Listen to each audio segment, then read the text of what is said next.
امبارح لقينا سيادة اللواء ثروت سويلم طلع بيتكلم وبيقول ان هم عايزين يشفروا الدوري المصري ما بين 100 و200 فاللي بيكلمه بيقول له يعني ازاي هتشفر الدوري المصري اذا كان مثلا واحد في قرية مثلا بيعمل حاجة اسمها الوصلة اللي هو بتدفع 15 20 جنيه 25 جنيه عشان تشغل الدوري الانجليزي وكلام من ده.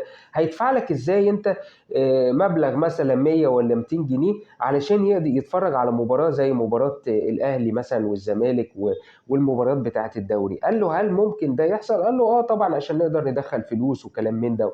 طبعا الكلام ده كله كلام فاكس واستحالة ان هو يحصل.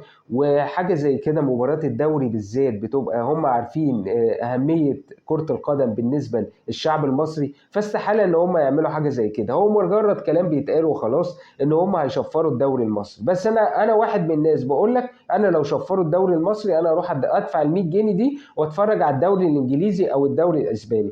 فاستحاله ان هم يشفروا الدوري المصري. ومن ضمن الكلام برضو طالع بيقول لك الاجانب عايز يزودهم من 5 ل7.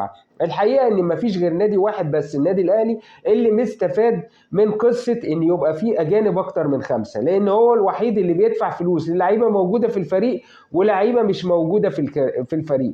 وعندنا طبعا امثله كتيره جدا للنادي الاهلي والفلوس اللي دفعها. بالاضافه ان الاجانب مثلا كفريق يعني هم اضافوا لك ايه؟ موديست واللعيب اللي جايبينه كالوشا ده الجديد وي اضافوا ايه للفريق؟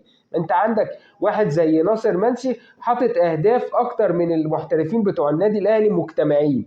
فانت الاجانب دول هتستفاد منهم ايه لما تزودهم ل7؟ الا اذا كان لنادي واحد بس اللي هو النادي الاهلي، هو الوحيد اللي مستفيد بحاجه زي كده.